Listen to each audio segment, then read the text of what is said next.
Welcome to Beyond the Fundamentals. In this video, in this session, I want to talk to you about Paul's models of salvation. We're going to look at 4 different models of salvation. In this session, I'm very intentionally wanting to break you away from thinking a certain way, and I want you to start considering thinking a very different way, not just about salvation, but about specifically how the Bible comes to us and how we should be taking the Bible in and what we should be doing with it in general. This is something that I've had an inkling about for a while, but only just in the last couple of months, after hearing a couple of scholars talk about a couple of things, has the inkling come to the point where I feel like I can put some words to it now. And you'll see why in a few minutes. So when we look at these 4 different models of salvation, and whenever you see me give lists like this, never presume that the lists are designed to be definitive or exhaustive or anything like that. These are just 4 things. I'm pretty sure we could look through the text and find other models, or maybe look at different models Jesus might have or something like that.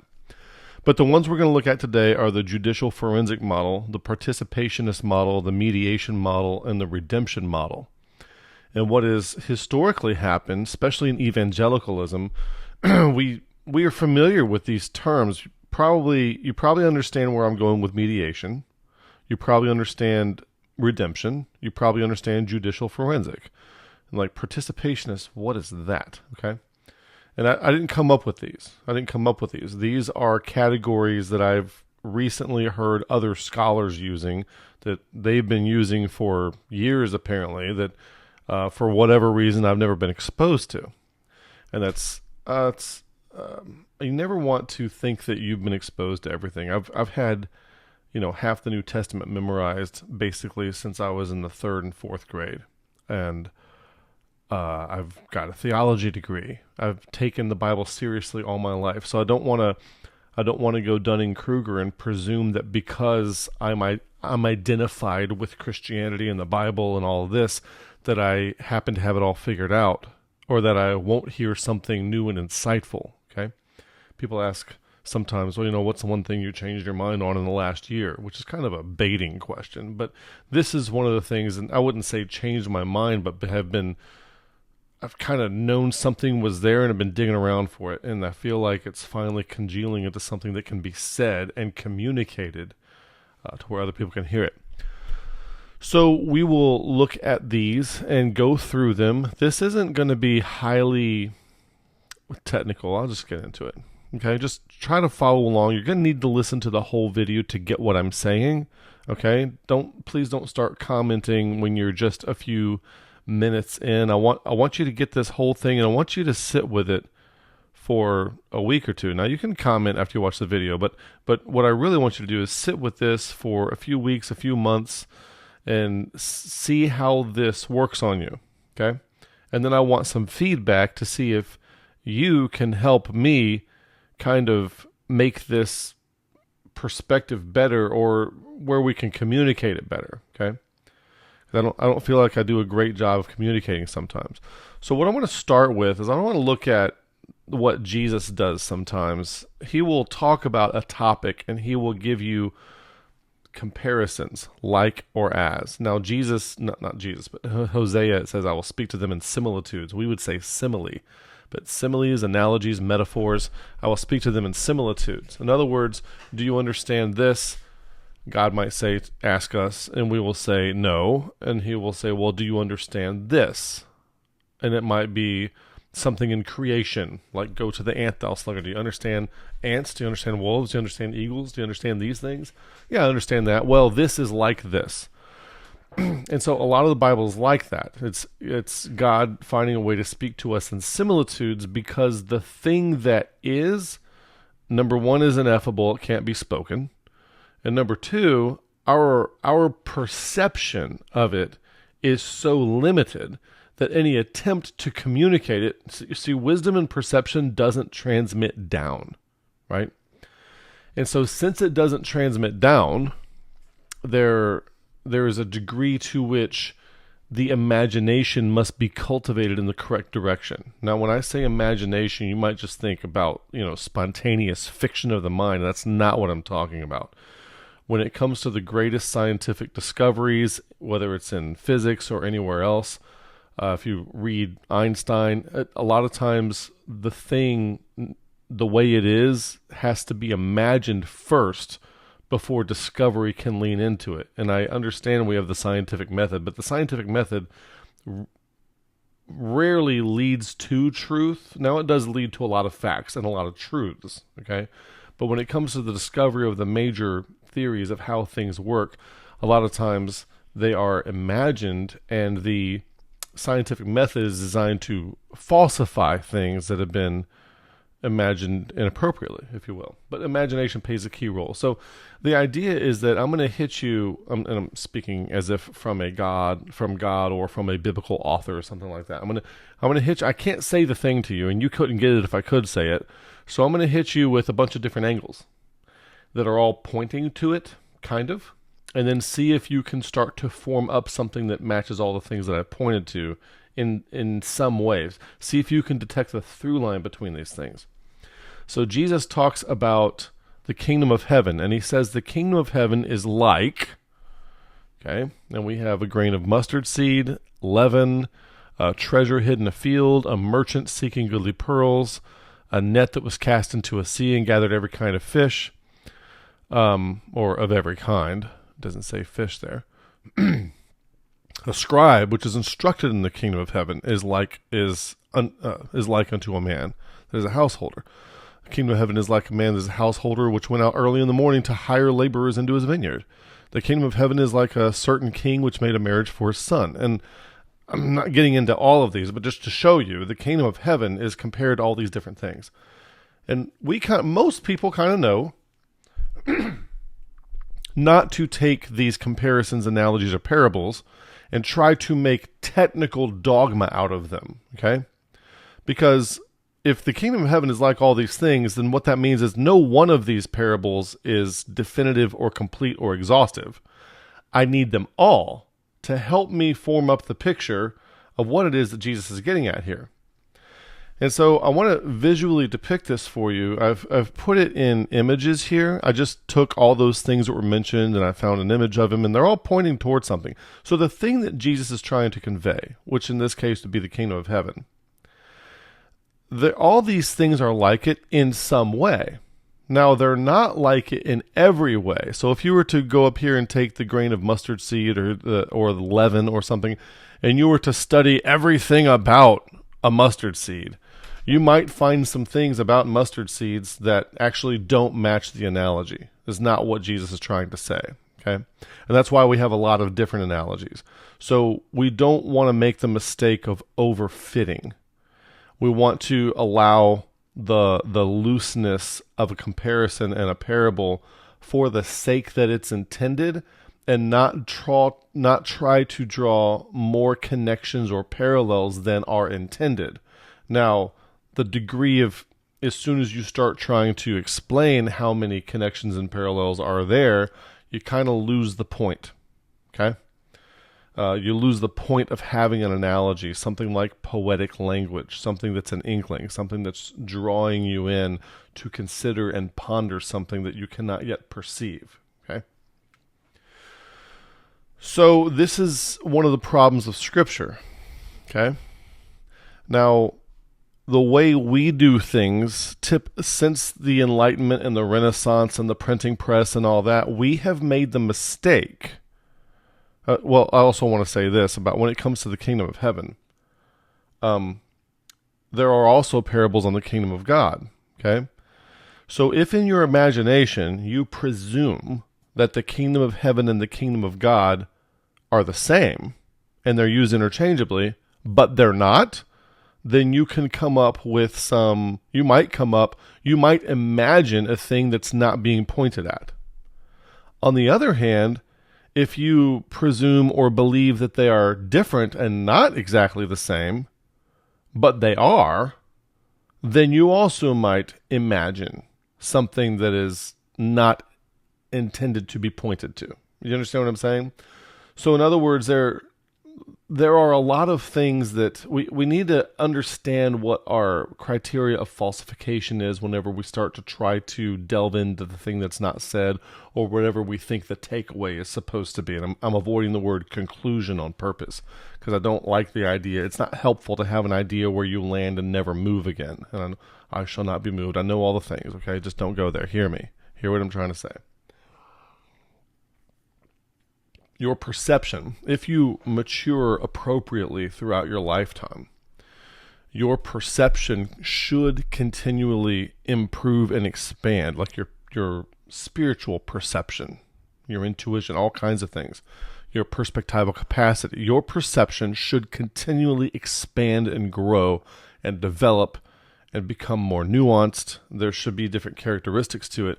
And the more you land on cold, hard, conclusive facts, as this is the way it is, this is the interpretation, the less your perception will grow. So I want to encourage you away from being emotionally identified with a particular way of seeing things, because all that does is block you off from the better way of seeing things that is coming soon to your body, mind, and spirit that you will not have access to because you foreclosed on it. You foreclosed on it ideologically. There's a lot of ideological foreclosure going on. So the problem that we make, I come from a military background, you can see, is the problem that we make is we presume that the Bible is some kind of technical trade language. So in the military, we have technical manuals. And you can see down here on this diagram that in these technical manuals, where's my laser pointer here? In these technical manuals, you have, like for this uniform needs to be worn this exact certain way. And I think this uniform is already out of date, but this is the one that I wore when I was in. And when you're wearing your dress uniform, especially, everything, this has to be 5/8 of an inch away, and it has to be centered perfectly, and this has to be worn this way, and this has to go on the left side, and everything is detailed down to the finest detail to where you can evaluate everything should be the same or aligned properly, that sort of thing. Over here, I have these pictures of technical manuals for a Humvee telling you what all the components are and where everything is supposed to be. You're supposed to have your water bottle over here, your gas can over here, your emergency equipment over here. Like everything is identified out exactly as it should be. When I was writing operations orders when I was in Iraq, I remember the major telling me, I was a lieutenant at the time, and he said, you need to work through everything. And in your Annex H, for your signal annex to this operations order for our redeployment, you need to say everything. You need to tell them how to turn their computer off, how to close it down, how to pack it, where to put the mouse. You need to tell them everything. It needs to be in the order so that everybody knows exactly what to do. And for that kind of activity, that's appropriate. And the problem is we take that kind of mindset and we think that either the Bible is that thing or that there is a supreme technical understanding up in the sky somewhere that all the authors of the Bible had in mind when they were writing, or that the Holy Spirit had in mind when he was inspiring. However you want to say it, doesn't really matter. And then if that were the case, then systematic theology would be our attempt to reconstruct the technical manual that the biblical authors have in mind and are loosely referring to. That's the kind of thing that's going on. And it's not like that.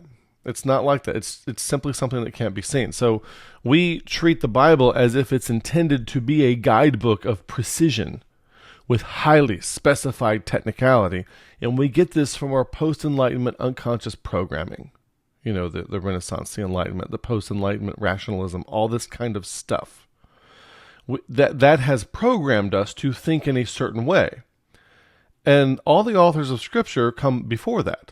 Now, there are two lines of things. There is like Heraclitus and Socrates, and then there's Aristotle. See? And that has been a problem since mankind. So Aristotle is as much as you could say he brought to Greek philosophy and thought and all that kind of stuff, and it's helpful in a technical way in certain instances and in shallow first-hand instances. His way of thinking is kind of a reduction and more kind of like a backsliding away from where Heraclitus and Socrates would be. Okay? And so then you have the church was largely participatory, and Augustine shows up and kind of takes us back to Aristotle. So you kind of always have that, and then Descartes is more this technical Aristotelian dualistic kind of barriers between everything. You've always got this way of seeing things, which is more right hemisphere, which is Heraclitus and Socrates and Jesus, okay?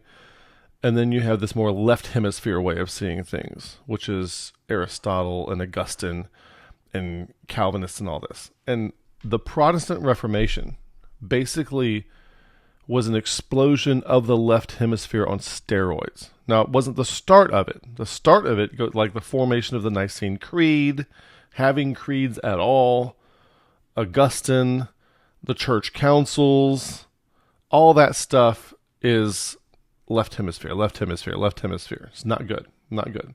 It's not in keeping with the way that is Christ. None of it is. And then the Protestant Reformation basically just turned the burner all the way up on that. Just light the whole thing up to the point. And I know the Catholics needed to be reformed, and there was a lot of corruption, and I'm with you on that. But there was also a lot of things where they followed the lead of the Protestants in coming up with propositionally reductive versions of everything. They put out their Douay-Rheims Bible. There's a Counter-Reformation. And the Counter-Reformation had the error of following the Protestants down the left hemisphere technical language tunnel, which should not have been done. Okay? So it's almost like the wrong person for the job. Yeah, the Catholics needed to be reformed for sure, but the wrong people for the job stepped up, if you will. And they didn't take things back to the Bible. They took things back to Aristotle and Augustine. And of course, the left hemisphere, it only sees the maps. Your brain only sees the maps that the left hemisphere presents to it. We'll get into more of that in our upcoming video on John 3:20. So we get all this way of thinking about the Bible from our post-Enlightenment unconscious programming, and this is not how the Bible was intended to be received or interacted with, engaged with. So when debates occur under this premise, all it does is further alienate people from the original intent of Scripture. So when people ask me to debate, and they don't understand that they think debates are a normal part of what every kind of Christian thing should be doing, because everything is propositionally reductive and it's a race to the bottom to see who can have the most explanatory power with all the right conclusions. And that's not what the way of Christ is at all. And so debating, the most real truth will not survive a debate, especially if the truth is in its groundbreaking form. Okay? I recently saw one of those little animal videos online on Facebook, and it was a full-grown orange house cat in a spat with a baby tiger cub. Okay? Now, while the tiger cub is a baby, yeah, maybe the house cat can kind of win a fight or two, you know?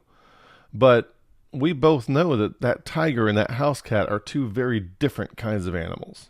And you put them in their full-grown form. And so the ideas that are most true, they need to be cultivated. And so imagine like an apple tree that is one day going to feed hundreds of people. But when it's a sproutling, you can run it over with a lawnmower, you see? And it's just gone. You know, maybe it'll come back. Like, I understand all that, but you get my idea, you see? And what debate is Debate is a lawnmower to the best ideas, or the best perceptions of truth. Debate is a lawnmower that runs over them. It makes them so they're never going to come up. Imagine you planted 100 apple seeds, but you mowed your yard with a lawnmower, every 3 days, and they never got a chance to grow. That's what debate does to the concept of growth and transformation and cultivation of insight and growth of perception. That's what it does. It's like running a lawnmower. Having rivalry, debate, combativeness, comparison, whose idea is right and wrong. That's why we need to hold things in possibility space. We all need to be engaged in exploring together, not in combating each other to see whose idea has the most explanatory power. Because all that is a lawnmower that runs over the apple tree. So that's not a good thing to do. So ever since the Enlightenment, humankind has been trying to do something good, like science. In science, if you look at our scientific endeavors, we're trying, you got Louis Pasteur, you got Madame Curie, you got people, ruling out spontaneous generation. You got people learning how to make vaccines, learning what germs are. We got all kinds, Gregor Mendel, we got all kinds of great scientific discoveries and advancements, and Isaac Newton and physics and calculus. That's wonderful. And that's great. And in that domain, it's important to try to be as technical and precise as possible. But the problem is, since that kind of mindset took over the scientific world after the Renaissance and the Enlightenment and the post-Enlightenment, we have made the mistake, and what I mean by we, our entire Western civilization has made the mistake of thinking that the Bible was an attempt to do that same kind of thing. And it was not. So they're not in competition with each other. So when you hear these skeptics and atheists and people who claim to have, deconstructed and all this, they think that their faith rests in a post-Enlightenment style truth claim that the Bible makes that should be interpreted in accordance with the terms of post-Enlightenment rationalistic metrics. You see? And that's not what the Bible's trying to do at all. That's not what it's trying to do, you see? And so when people lose their faith because of things like that, they have a fundamental flaw of misunderstanding their own unconscious programming, and they fall victim to it by throwing the baby out with the bathwater, not realizing the why. Why do we have the Bible? And so what I want to do is try to help you see that today and then really apply it specifically to Paul's salvation models. And I really think this is going to transform the way that you see the New Testament. And I think it's going to be a lot better for you. You're going to get a lot out of this, I think. I am. I'm getting a lot out of it, out of thinking this way. Since the Bible purportedly originates from the creator of the cosmos, we often mistakenly treat the Bible as if it is some kind of theory of everything that is in the same line of the physics that have come from anyone from, Isaac Newton all the way up to Schrodinger and Feynman and these guys. And that it's in a theory of everything, and that it's in its ability to explain. Now, I want that word explain to stand out to you, because I'm going to be juxtaposing two different things here. Explanation and orienting. Two very different things. Okay. So this is very wrong. The Bible is not a theory of everything that's there to try to explain ontological reality, as a lot of people treat it. And I'm not saying that it's wrong in what it says. What I'm saying is that's not the point that it's here. It's not that the Bible is incorrect per se. It's that the Bible isn't to explain. It's that the intent isn't to explain. The intent is to orient. So when I give you explanatory power, the Greeks used to teach people how to give training language is different than explaining language. Okay? They used to teach people how to give these big, long speeches. And what these orators could speak for 6, 7, 8 hours at a time. And one of the memory devices that they used to remember what they were going to talk about next is that they would think of a house that had a bunch of different rooms in it. And when you go into this room, it's got this color to help you remember. It's got these 3 items in there, and that's your trigger to talk about those 3 things. And then I'm going to come out, and I'm going to go into a different room, and it's a different color, and it's got these other 3 items. And that's my trigger to talk about those 3 things. And so they would have this visual imagery in their mind of being in this house that had all these different rooms and all these different things were in there. And we take for granted that so many things are written down these days, but writing was kind of an expensive and time-consuming thing to do, so people used their memories a lot more back then by default without even thinking about it. It wasn't even a task or a hard thing to do. It's just what was done, okay?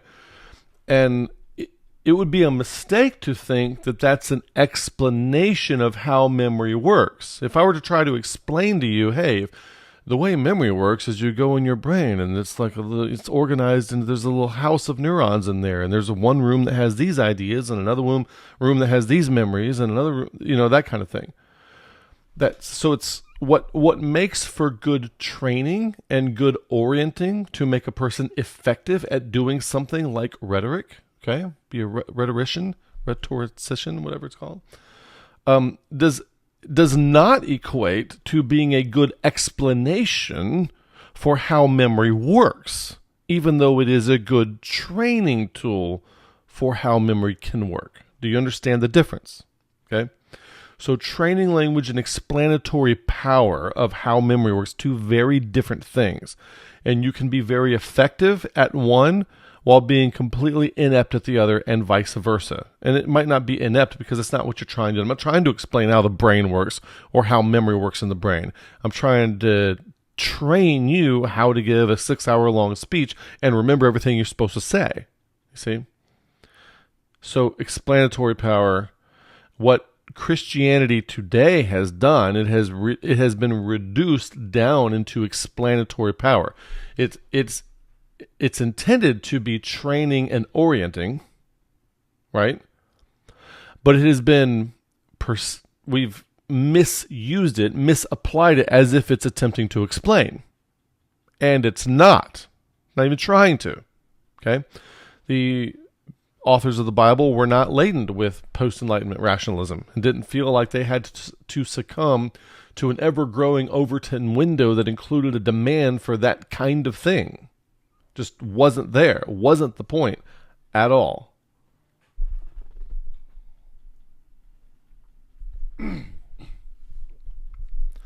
So I want to look at language types.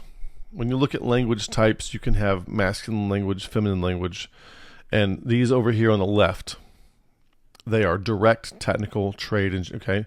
Masculine language, feminine language, direct and indirect. And when I say masculine and feminine, I'm not necessarily talking about men and women, even though it most often goes that way, because sometimes men can employ feminine thinking and women can employ masculine thinking. And this usually shows up when a man, masculine language uses semantics to convey a logical payload. Okay? Feminine language uses semantics to convey an emotional payload. And to feminine language, whatever the semantics are, whether or not they map to something logically isn't the point at all. And I'm not saying that women are illogical. That's not my point. So one of the most famous things that pops up is a man and a woman. The man's like, "Hey, where do you want to eat? What do you want to eat for dinner? Where do you want to go for dinner?" And the woman's like, "I don't know. Where do you want to go?" And then you go back and forth this way for a while, and then finally the man says something like, "Well, now he starts thinking of, he might start off by listing where he actually wants to go." And she's like, "I don't want to go there." And then he might suggest now something that he thinks where she might want to go. And then she'll say something like, "Well, if you want to, and it's like the man is just trying to figure out where to eat. He's trying to put food in his belly. It's that simple. It's nothing beyond that at all. But feminine language is using this discussion as an interface to emotionally figure out how much she means to him. And is he going to pick the place that he knows I want to go because he also wants to go there? Or, there's all kinds of little things in there. Now, a lot of this is subconscious. They don't know that they're doing this, male or female. They don't know the difference between these two. I saw a movie recently where a woman was all upset. She asked, turn the radio off. And the guy's like, why? This is a great song. And she goes, I hate guitars. And then later on in the same movie, she wants a different song to be turned up. And the guy's like, well, I thought you hated guitars. She's like, no, I love guitars. You see, it is not that she's lying. In the first sense, she just wanted things to be quiet so that they could think clearly and have the conversation they were trying to have. And the husband was overmapping to technical, conveying logical information, using semantics to convey logical information. He's thinking, oh, I just learned that she hates guitars. That's not what was going on. Okay. So there's a miscommunication between the type of language being used. I hope you're following me on this. Okay. I'm not trying to do a battle of the sexes or anything like that, but just the difference between masculine and feminine language, where both can use semantic information to convey either a logical point or an emotional point. And like the logical point may not match the emotional point at all. There might not be a direct connect there. Kind of have to read between the lines. And this can go both ways. So masculine language tends to be direct, and feminine language tends to be indirect. Okay? And what we're looking for is, like, technical language is very direct. This is exactly how it is. This is what the manual says. This is where the gas can goes. Technical language. This is how you conduct a PMCS on a Humvee. You have to check the oil. It has to be exactly this many inches. All this kind of thing.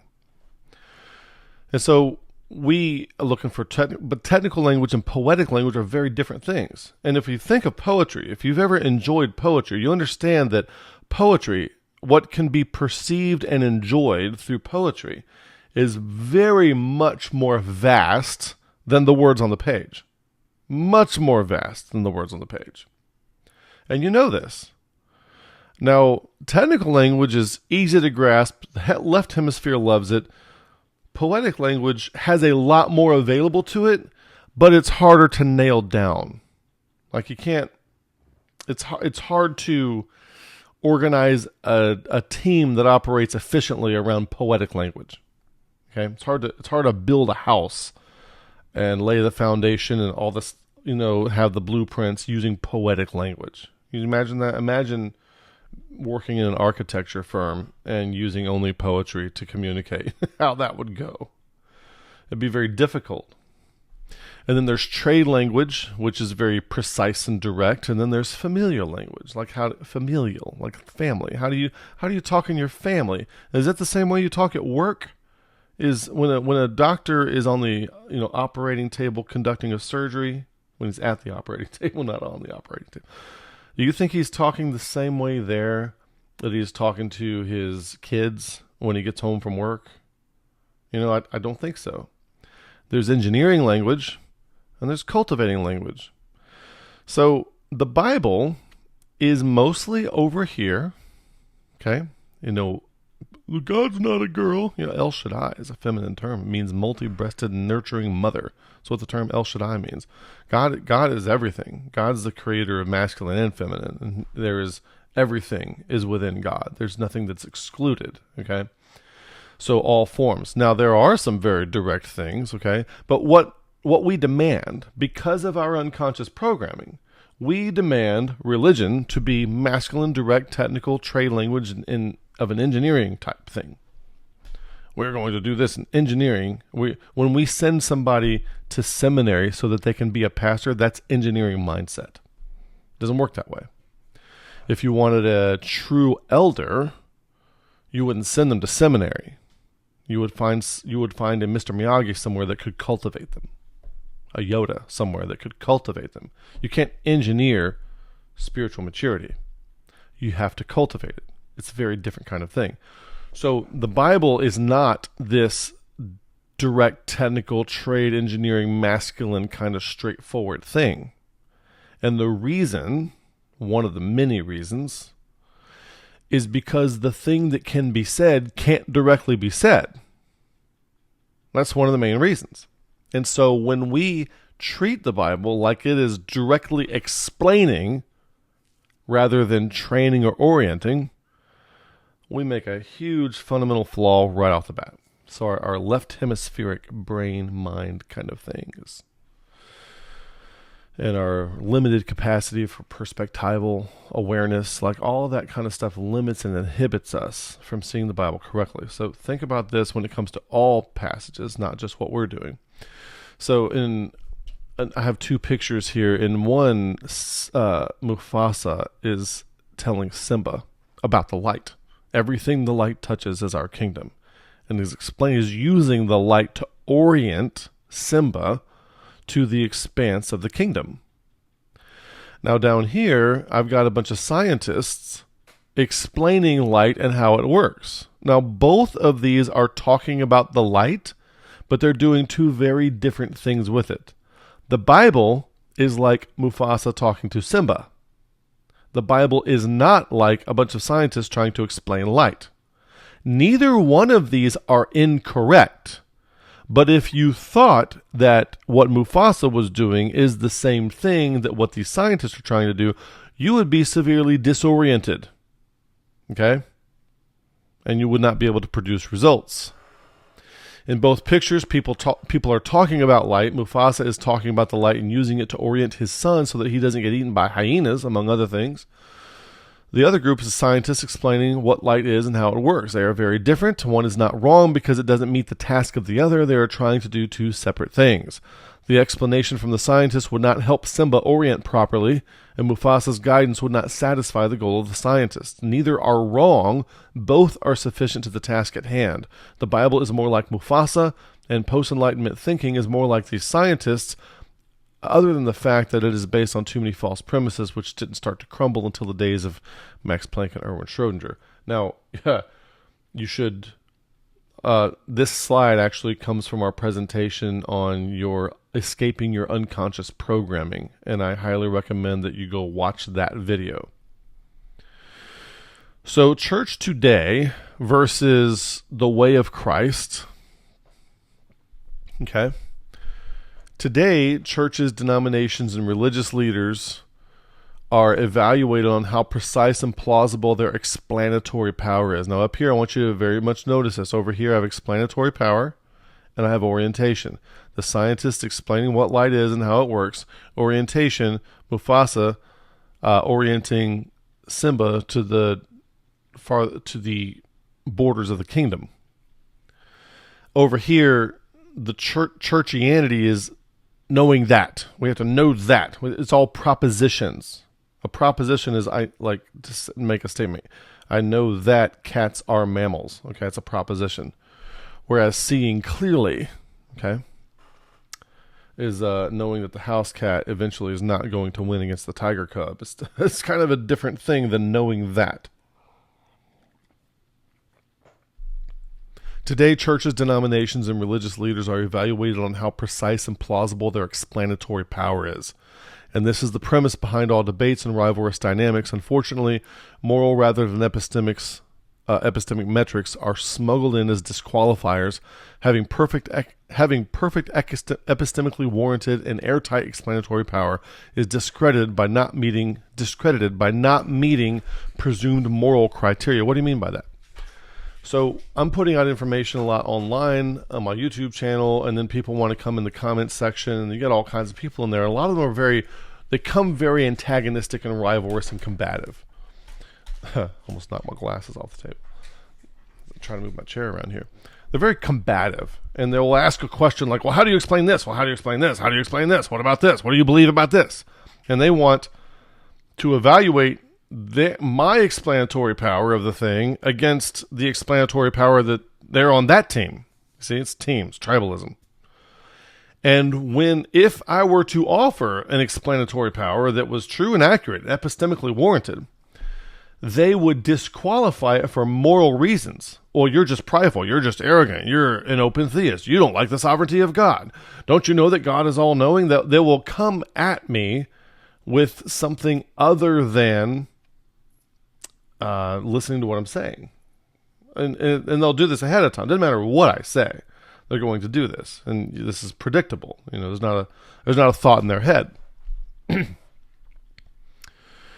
And that's unfortunately what happens. Like if you were to talk to James White about models of salvation, you would not get a conversation modeled around epistemically warranted observations.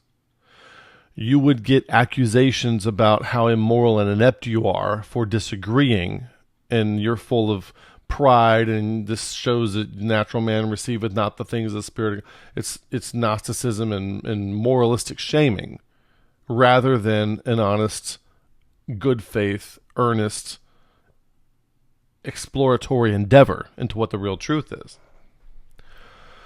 But genuine Christianity is more about transforming into the kind of person who can be oriented in accordance with a wind that never predictably blows the same direction twice.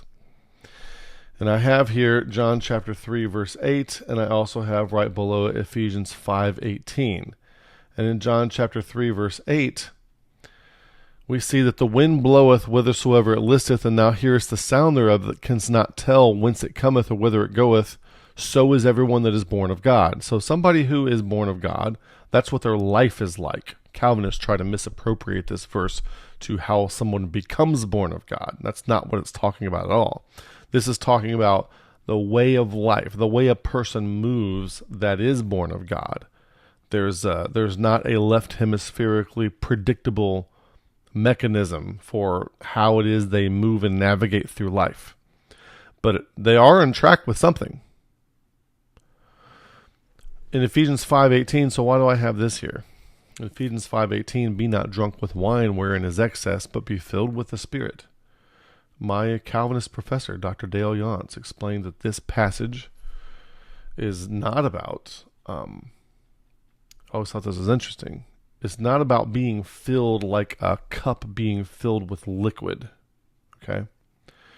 It's more about being filled like a sail is filled with wind. Or he thought that if Paul were in the modern day, he might use like an electrical appliance being filled with an electricity.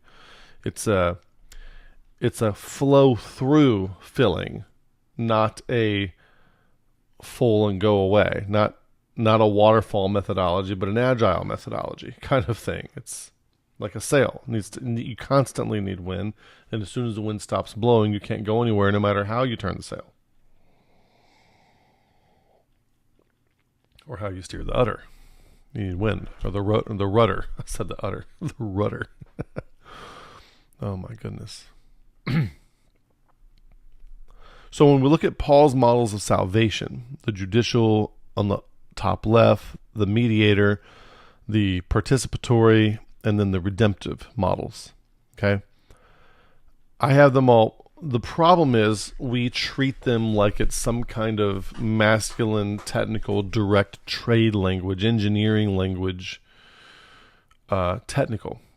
And then we make these dogmas out of them. And you can't be justified unless this, and this. And I don't think Paul is intending to give us technical trade language to explain salvation. It's less important to Paul how it works and more important that it works. And the way Paul talks about it is more similar to how Jesus talks about the kingdom of heaven than we realize. Remember, the kingdom of heaven is kind of obvious because we have so many phrases the kingdom of heaven is like. Okay? So it's obvious to us that these are all pointing at something, and let's try to imagine what the through line is, that what could these all be pointing to? And there is intentionally a little bit of mysteriousness to it. And what we fail to realize is that the Greek mind of the day and the way rhetoric was done and that kind of stuff. And I know Paul said we didn't come with all wisdom of words and that kind of thing, but the way people thought back then wasn't to give you a direct technical thing about how it was done per se. It was more, let's hit it from this angle, then hit it from this angle, and hit it from this angle, then hit it from this angle. And everybody knew you were doing that, so you didn't have to say that that's what you were doing. And so Paul is not giving these things to try to tell us that that is precisely and exactly the technical language for precisely how it's done, because these different models contradict with each other in a few ways if you think about it, which I'm not going to take the time to get into here, but anybody who's mopping up what I'm spilling today, you get it. So Paul's models of salvation were not intended to be taken as technical trade language, but they're more like models, metaphors, analogies, parables, something like that. The kingdom of heaven is like salvation. Well, you could say it's like a judge in a law, in a courtroom, and everybody's guilty. And we'll go through these more in a minute, and then we'll wrap up and end. Okay, so the way salvation actually works, he's not giving the actual mechanics of how salvation works. He's giving you different ways to think about it to try to help you understand kind of how it works. But the actual mechanics is ineffable. And so the churchianity over here, what we're used to with all of our debates and how to answer this question and what church should I go to, the churchianity is this stuff over here. Okay? It is this technical trade language kind of stuff. Okay, and it's not what it should be. It does not do well. Real Christianity, the way of Christ is over here. It's more like sailing a boat. Being in touch with the wind and knowing how to move the sail and the rudder so that you go in the right direction. It's more like surfing. Okay, you can't teach a class in a classroom, then suddenly you have a surfer. You actually have to practice it. These images over here I just typed into Google give me a picture of catching the winning pass or shooting the winning shot. You see? Yeah, Michael Jordan over here shooting the winning shot. Or I have Mr. Miyagi over here teaching Danielson how to block after he was sanding the floor. Or Ip Man over here with his students teaching them Kung Fu. And I think the model of teacher and student there in those Ip Man movies can help us understand what it was like for a teacher or a master to have disciples in the day of Christ than the way we might think of it today in our Western society. So the way of Christ is more like this. There's a movement to it. You can't take a class on basketball then suddenly be the closer on championship games. Okay? You have to cultivate that. The way of Christ must be cultivated. It can't be taught. It's not transmissible downward. It's not transmissible to lower levels of consciousness, lower levels of capacity. It has to be cultivated. I want you to move away from having a rigid dogmatic view of these kinds of things, and instead I want you to back off seeing more options floating in space. See all the different models of salvation and see them as all trying to point to something that's ineffable. You don't have to own any of them. You don't have to be connected to or identify with any of them. Suspend judgment and let them hang out there in free open space. Explore them with no stakes and no anxiety. You don't have to defend them. Okay? The point of doing this isn't so that you eventually hone in on the one correct theory of everything that fits them all and produce the correct disambiguated system. You're going to write the new systematic theology that's finally correct. That's the wrong kind of thing to even try to do. The reason you do this is because the more you can explore these without getting attached to any of it or getting defensive about any of it, the more clearly you will start to see the entire picture. You can start to flow with fractal salvation rather than it be a list of things you're supposed to believe and list and defend and recite and all that. And ultimately, you should be able to generate your own models that are in keeping with the spirit of these others. So you could say, well, if Jesus or Paul were alive today, like what, if I were to talk about computer networks, what would a model of salvation in those terms look like? If I were to talk about a computer itself with the software and the kernel and the root level privilege, what different components could I use to point to how salvation works? Instead of talking about a king and a monarchy, what if I were to do it in terms of a republic? Okay, what would it look like then? if I were to talk about it in terms of how a car operates or in terms of how all of traffic operates. See, there's no limit. And so it might be a good exercise to think, if I were to explain salvation in terms of this, who would the different players be? What would the transactions be? What would the roles be? How would it be appropriated? Those kinds of things. Be a good thought exercise to do. Okay. So many people, and this is just every once in a while this guy pops up in my YouTube feed. Many people like the Mindshift YouTube channel are presenting Paul and Jesus as if they significantly contradict. I said in face, but it should be in fact. In fact, we have carried this over into Christianity. Systems like covenantal theology, dispensationalism, they both take for granted that Paul and Jesus appear to contradict. And these are two different ways to attempt to disambiguate those apparent contradictions. So, covenantal or dispensational theology are two different camps, schools of thought, where they're like, yeah, these two guys seem to contradict. In what way could we make them not contradict? Okay, and what's the likelihood that anybody doing that with all of our unconscious programming is actually formulating the intended right way? Okay, and both of them include transitions, which I don't think need to be there, and I'll explain why in a second. I think. So, systems like covenantal theology and dispensationalism both take for granted that Paul and Jesus appear to contradict, and these are two different ways to attempt to disambiguate these apparent contradictions. The problem is that these are all from a mindset that is propositionally reductive, both of them, left hemisphere dominated, has an external locus of authority, almost no perspectival capacity, and riddled with the ailments of our post-Enlightenment rationalistic societal programming, which demands everything to be in explanatory form, in technical language, and paying homage to the metrics of the false premises associated with our unconscious programming. So yes, we are sick. We are slaves to misunderstanding. And when Paul talks about sin, it's this, just the condition that we're in, like the ignorance that a baby is in. You could call him a slave to that, unless somebody else educates that child and indoctrinates and enculturates into society. He's going to remain ignorant, like that movie Nell, where Jodie Foster wound up playing the adult version of a child who was completely left to herself from the time she was like 3 or something like that.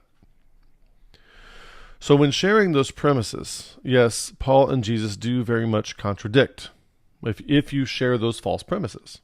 Of course they do. So the covenantal theologists and the dispensationalists have more in common than they realize, but they are unconscious to that which they have in common. They're unconscious of it. And they think they're against each other.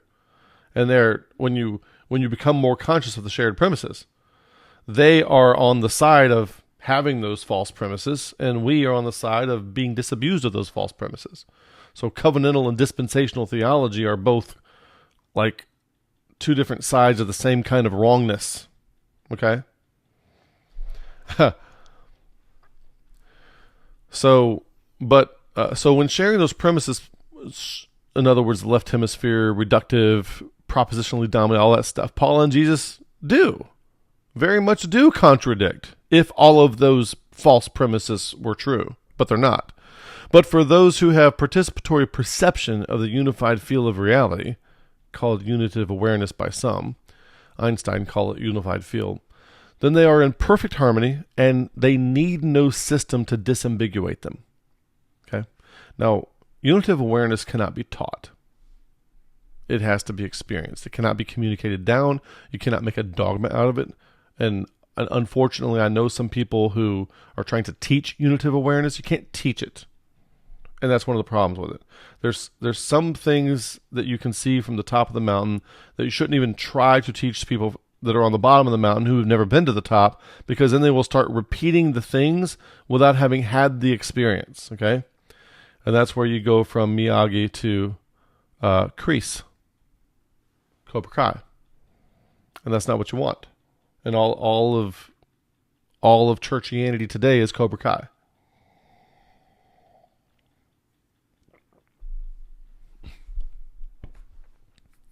So it's helpful, you might call this eisegesis on purpose.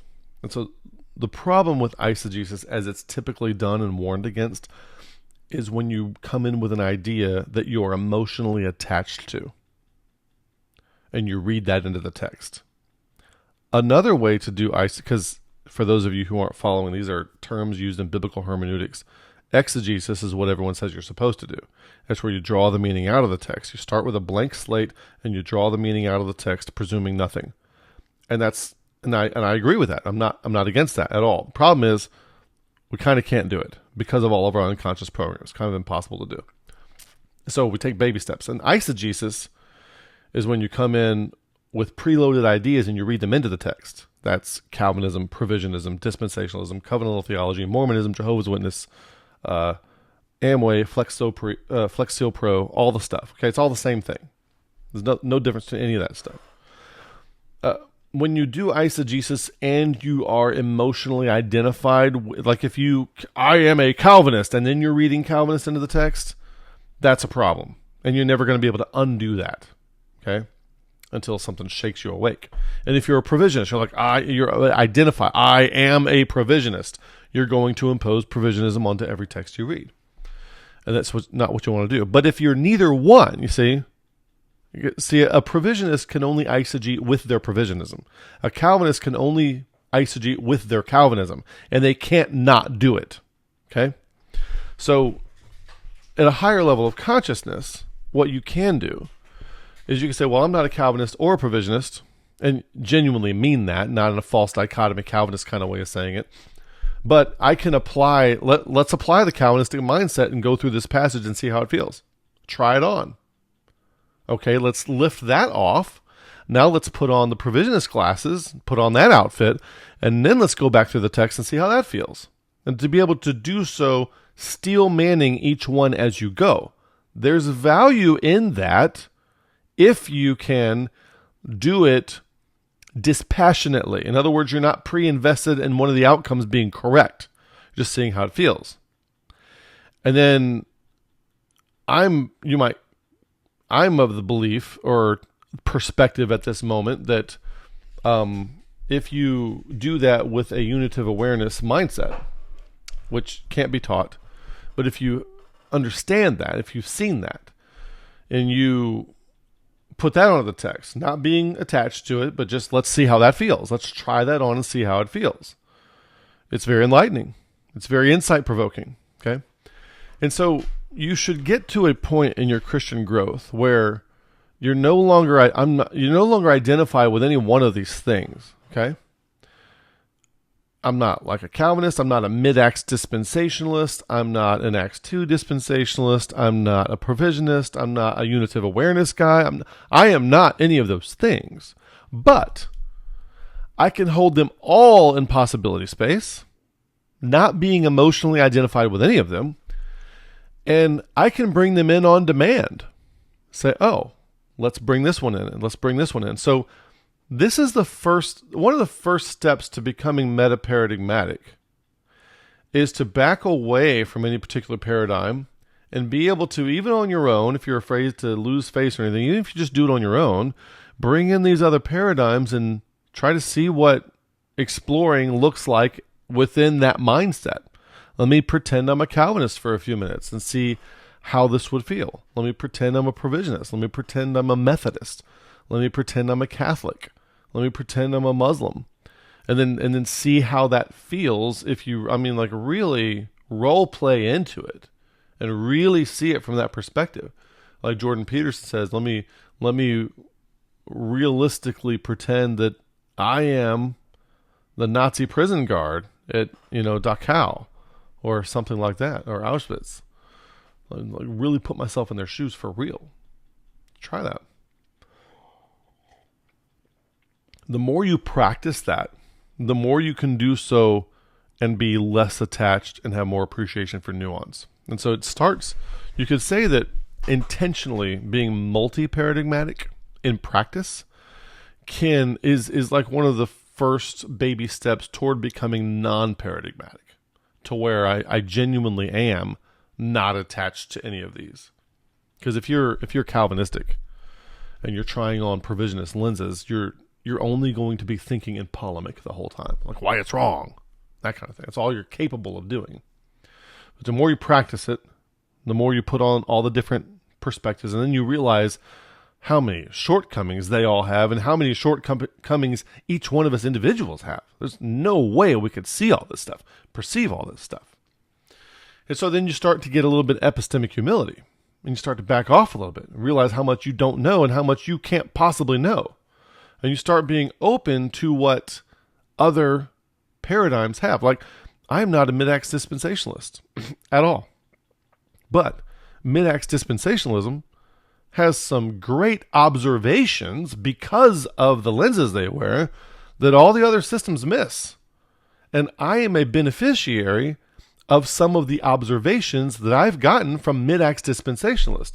I don't agree with the whole system. It's better to say I don't agree with being identified with any particular system.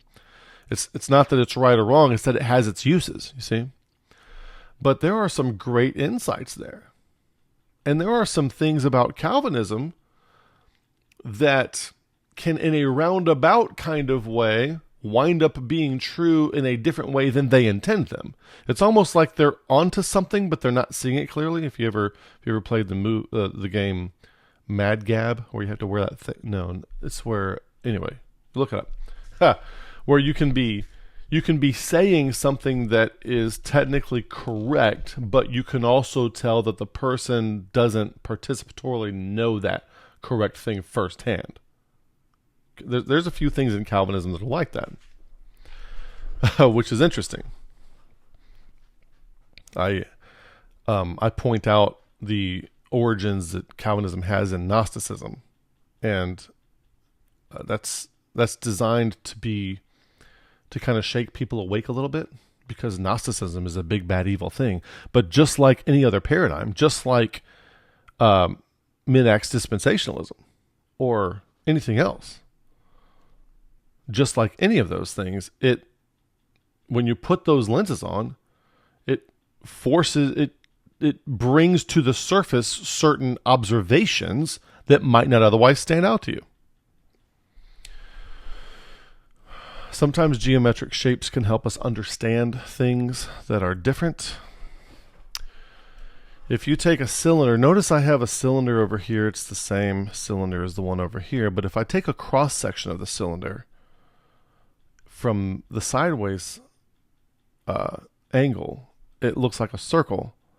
If I take a cross section up and down vertically, it looks like a rectangle.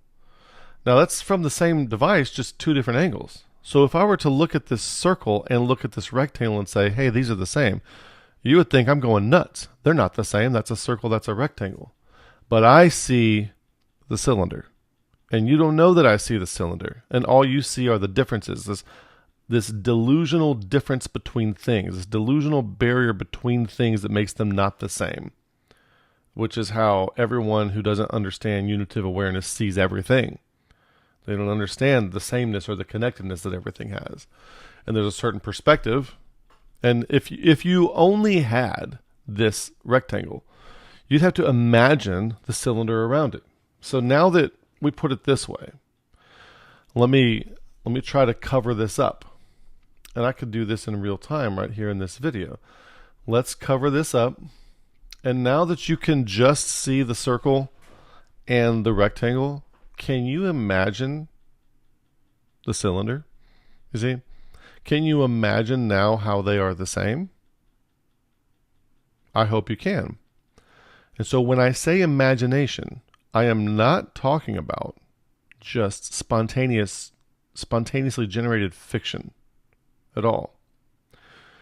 Imagination is a tool to poke and prod around to find commonalities or insights or things like this. We need imagination. So when we talk about imagination, especially on this channel, I want you to think about it in this way. I want you to think of imagination as an attempt to see the cylinder, even though you only have the circle and the rectangle available to you. Does that make sense? That's what I'd like you to try to do. And now I can move this little blocker off to the side over here. Once you've seen it, it's easier to imagine. Now, what we're trying to do with the Bible, though, is we're trying to imagine without having seen the cylinder. See, when we're talking about these different models of salvation, like Paul gives us over here, we're trying to imagine without seeing the cylinder. With the kingdom of heaven, we're trying to imagine the cylinder without having seen it. And of course, it's not a cylinder, it's something else. And our question is, what is it? All these different shapes, all these different things are pointing toward the same thing. What are they pointing toward? Another way you could depict it is the shadows that things produce when you shine light from a different perspective. If you take a cylinder and you shine a light on it from one side, it looks like a square. Shine a light from another side, it looks like a circle. Same kind of thing. And so the inquisitive mind, right now we've got the church of the circle versus the church of the square, and they think they're at odds with each other. Neither one of them are seeing the cylinder. So we need, instead of debating the circle versus the square, we need to come together and join forces and help each other imagine the thing. Like, imagine the cylinder. And of course, we don't have the cylinder. And I kind of want to do something now that I did not think of doing a minute ago, but this is actually a great case in point. So if I were to change this up a little bit, okay, and I were to show you this, can you now imagine? Can you imagine? Let me make this a little bit bigger. Oh, I just gave it away. Can you now imagine what would be there in the middle that matches all three of these shapes? What would that look like? It takes a little bit of imagination. And I will let the cat out of the bag. It is a cylinder that's had the sides shaved off of it. Okay? So that from one angle, it looks like a triangle. From another angle, it looks like a square. From another angle, it looks like the circle. And if modern Christians today were to get a hold of this, they can't perceive the thing in the middle. That's unconscious to them. They don't know what that is. And nobody's trying to see that. But they have all this technical language about the square, and the other denomination has all the technical language about the circle, and the other denomination has all the technical language about the triangle, and none of them are able to perceive the thing because they're all bogged down in their left hemisphere with all the technical language and all the systematic theology around their circle or their square or their triangle. And that's one of the many reasons why systematic theology is bad. Because systematic theology cannot address the thing in the middle. It can only address the square, the circle, or the triangle. That's all it can do, you see? That's all it can do. So it's not the right thing to try to do. Doesn't matter what the content is. Doesn't matter if it's Grudem or Harwood. Doesn't matter what it is. It's not the right thing to try to do. Okay? So you wind up with things like dispensationalism. Maybe that's the square. And covenantal theology. Maybe that's the circle. But I just changed slides without telling you. Because I have my slide deck somewhere else too, on a different monitor other than the one that I'm showing you. I think Paul and Jesus are both seeing something like this, the thing that's in the middle, but their angle on it. Mixed with our unconscious programming and our presumption that the Bible should be read as a technical manual. It makes us too rigid and unable to see or imagine the perception to which they are actually pointing. Makes it impossible to see. And that's what we're doing. So when I constantly try to get people away from confessions of faith, I know they make you feel safe. I know they make you feel like you're protected. And I'm telling you, your confession of faith and your statement of faith that makes you feel protected, it's just a child's security blanket. When a home invader comes in and attacks it, you know as well as I do that security blanket isn't going to help anything. Actually, the fact that the child thinks it's safe makes it worse. And the fact that you think your confession of faith makes you safe makes it worse. It doesn't make anybody safe. Okay?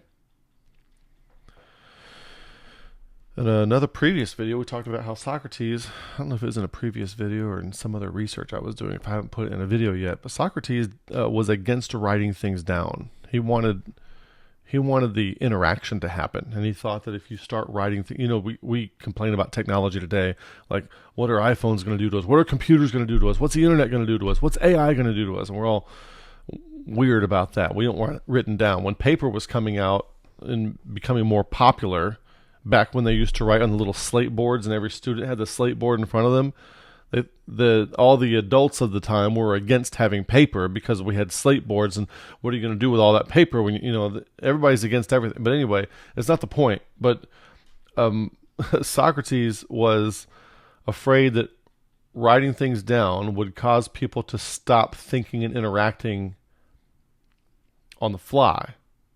I don't want to say randomly, but spontaneously, extemporaneously.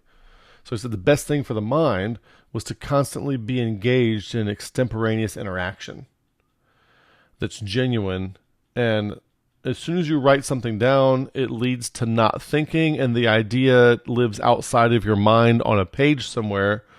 And then sophistry comes from having things written down to some point. Anyway, I'm probably oversimplifying things, but think into it.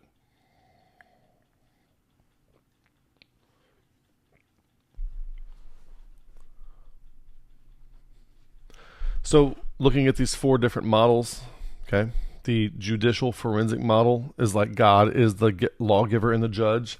We see this in Romans 1, 2, and 3. The resurrection is the proof that the payment was made. And the belief means that you trust that it works. It's not just to believe that it is so, it's to trust that it works. And one of the key terms there is justification. Okay? Now we're real familiar with this. And this is really what we've picked up and ran with. This is what Martin Luther picked up and ran with. And this is what we have picked up and ran with in evangelicalism. Our understanding of salvation and PSA,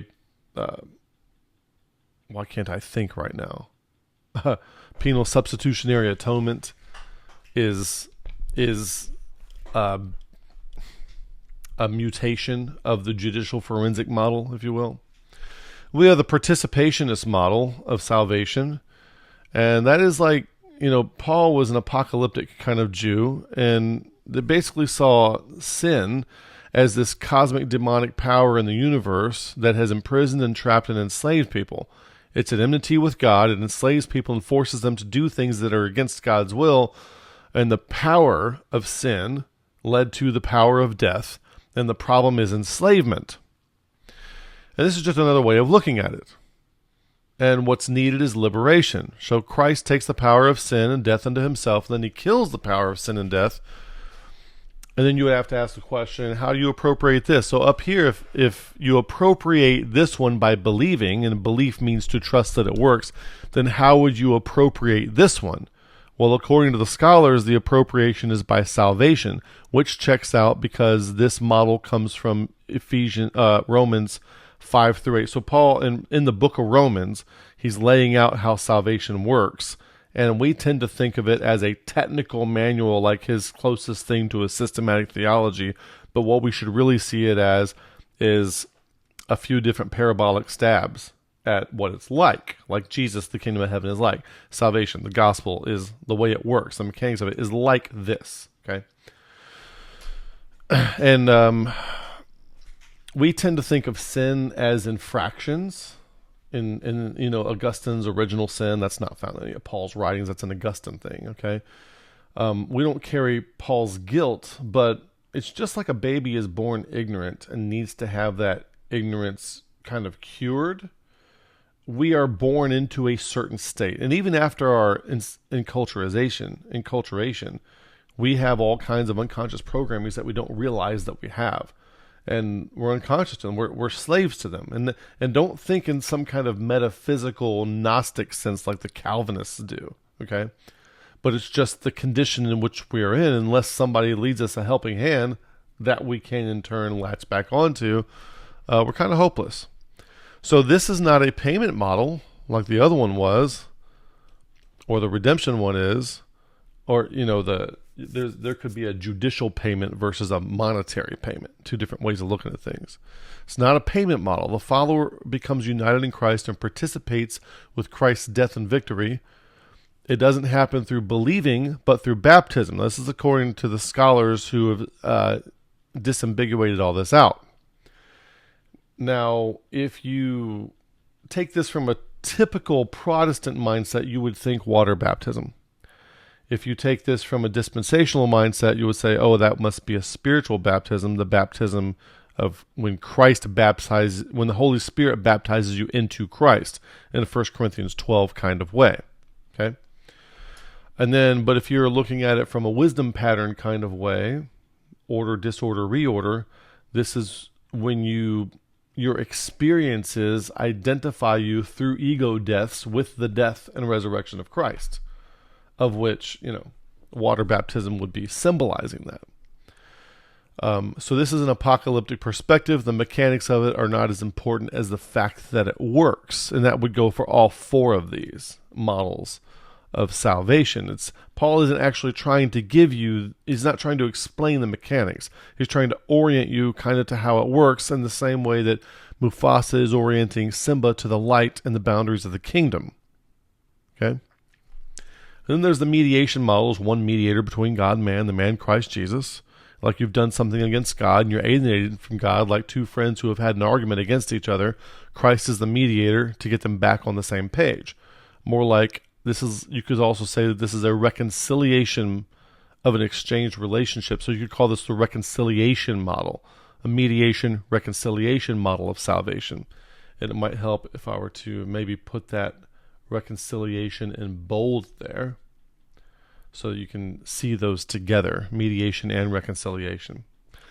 And then you have the redemption model, redemption, paying a price, not paying a penalty, but handing money over to redeem a coupon or a voucher or something like that.